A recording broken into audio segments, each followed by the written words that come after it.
I'm both on a raw IQ scale smarter than almost every coach, maybe every coach, maybe every coach, maybe every coach.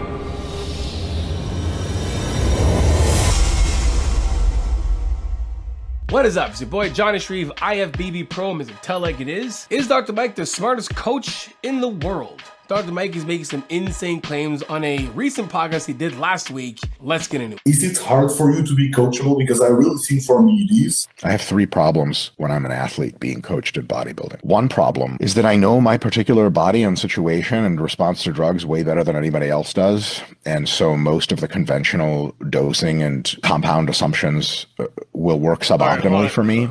He'd say only the best coaches can figure out my body. No, he's literally saying that there's nobody that exists who'll be able to understand his body better than he does because his body apparently works differently than all other bodies? So you're telling me Hanny Rambod, Chris Bumstead, Derek Lunsford, Heidi Chopin, Phil Heath's coach can't figure out Dr. Mike's body effectively? Chris Sestito, four-time Mr. Olympia, Jay Cutler's coach, coach of Ramon and countless other IFBB Olympia contenders, winners. You tell me that all of the top level coaches today, done with multiple pro cards, amateur wins, and years of experience can't figure out Dr. Mike's body and how it responds better than Dr. Mike because Mike just knows better? But then when all is said and done, Mike has never been ready to compete. Mike's never been in shape. He blames it on his tan. So wait, all the coaches in the world can't give Mike better results than 0 wins, 0 relevant placings, 0 championships, 0 accolades. The top coaches in the IFBB can't get better results than nothing results. Like, what are we even talking about? If you're trying to lose weight, it's a calories in, calories out thing. Your body is not some mystical anomaly that's completely different than everybody else's. You do not defy the laws of thermodynamics. If you want to cut weight, use drugs like, I don't know, Clen or T3 or GW or testosterone, whatever. Your body is not fundamentally unique in this way. I can guarantee you there are coaches out there that can give you better results than the ones that you've had this far. Let's go to point number 2. Problem number 2 is I'm both on a raw IQ scale smarter than almost every coach, maybe every coach. And I know more about physiology, body responses, etc., than they do in most cases. And so if I don't trust you intellectually and I think I can do a better job doing what you do than you, it becomes a real big problem for me to follow your advice because I find elements of it that are either wrong or mysterious, and I ask for clarification, and the clarification is either wrong or wildly insufficient. And I have taken the advice much more directly of coaches before and been really fucked over.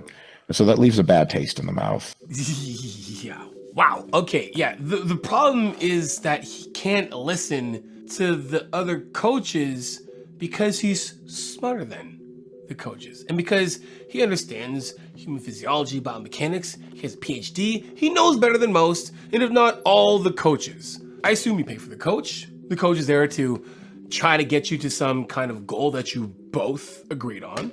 And along the path, you have some questions, which you should make sense, right? And you're like, hey, coach, how come you want me to do this? And the coach says, well, that's because of this. And then you say, wrong, coach, that's not it. No, see, I can't trust you. That's the problem. Intellectually, I just don't respect you because I'm smarter than you and I know more than you. Therefore, I don't need you. And now I'm gonna coach myself. And I'm gonna be the what? Let's just say Mike is the smartest coach on the planet. Let's just say he's the smartest coach on the planet. Being the smartest coach on the planet has got him how many wins? How many wins? How many overall wins? How many pro cards? Proving that his methods work. How many of those goals desired has being the smartest coach on the planet got you? It's got you none. It's got you none.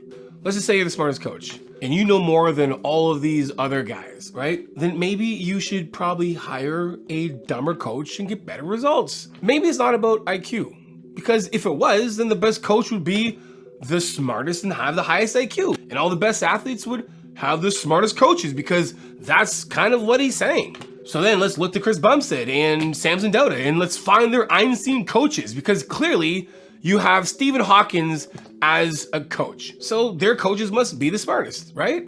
I mean, no, obviously not. So there's something out there that's needed beyond IQ, intelligence, and ego.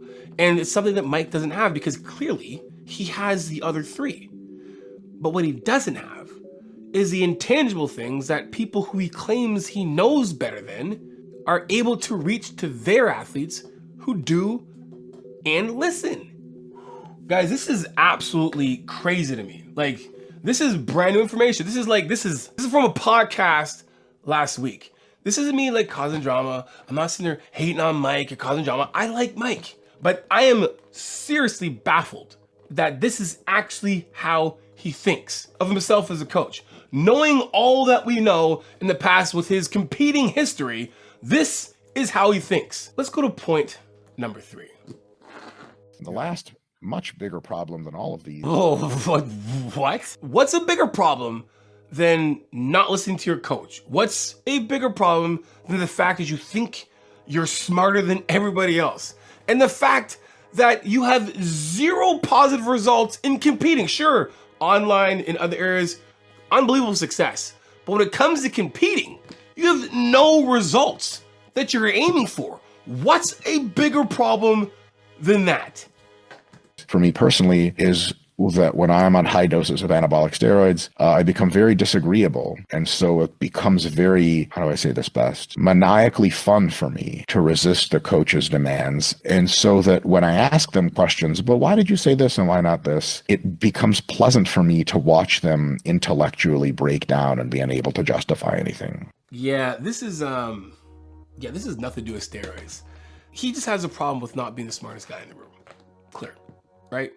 This has nothing to do with steroids. So he talks to the coach who's supposedly supposed to help him, right? He says, hey coach, can you explain to me this thing real quick? And he's not actually asking for an answer. He's looking for an opportunity to pick apart what the coach is saying. And then when the coach responds, he goes, I don't know, guy, because he already doesn't respect the coach's opinion. He's already thinks he knows more. He knows the best. The smartest coach. He already thinks he knows more than the coach. When he asks the coach a question, it's not because steroids made him disagreeable. He's disagreeable because of all the things that I've already talked about. Sure, steroids might be a good excuse for why he acts that way, but in reality, he's already admitted that he's always been this way. Steroids didn't make Mike think he's smarter than everybody else. Mike thinks he's smarter because he is. Steroids didn't increase Mike's IQ. According to him and everything else, steroids actually decrease your IQ. So no, the steroids are not what caused the ego. What caused the ego, which is really the issue here, is Mike's own interpretation of himself and his abilities. And most likely this happens more and more often that he fails at the thing he's supposed to be better than everybody else at. Because remember, he's smarter than everybody else. This is absolutely insane. Like, this is how you act if you want to self-sabotage. This isn't how you act if you want to become an actual champion. It would be very different if it was like, say Tiger Woods is like, man, F my coaches, man. I'm the best in the world. F you, son. No, that's not what happens. He actually thanks his coach, right? Like, it would be different if, like, you know, Jordan or Patrick Mahomes or Tom Brady were like, you know, man, F all these coaches, man. I hate my coaches. I'm the king. I get the rings. F y'all coaches. No, that's not what they say. They literally thank their coaches. The best of the best have thanked their coaches or have had coaches. Do you think they listen to their coaches because they're smarter than their coaches? Is Patrick Mahomes smarter than Andy Reid? I don't know. I bet you Patrick Mahomes doesn't care. Is Tom Brady smarter than Bill Belichick? I don't know. Does it matter? Has anyone ever asked, yo, man, you think Wayne Gretzky's coach has a high IQ? Nobody cares. None of that matters. If you want to be a good coach, one that's open to listening and continue to learn from others that may know more, or you recognize where you need to improve, self-awareness, mindfulness, humility. The last question is kind of crazy. It's kind of crazy, right?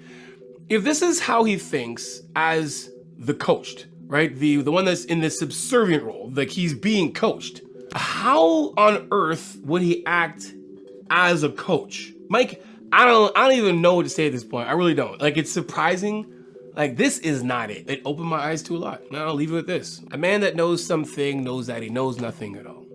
A man that knows something knows that he knows a thing at all. Is basically reminding us that we need to stay humble, embrace what we don't know, and remain open to learning. Growth starts from acknowledging the limits to our knowledge. If you're at the beginning of your fitness journey, or you've made it to your goals, but you don't know how to continue or to make sustainable, guys, hit the link in the description below, JONNISHREVEFitness.com, fill the application, and get on a 50-minute video call with me. We go over your fitness goals and see what we can achieve together. Let's get started before the new year and be already on our way in 2025. Anyway, guys, until next time, you know how it is. Iron sharpens iron, progressive overload your life. In the meantime, keep dream chasing.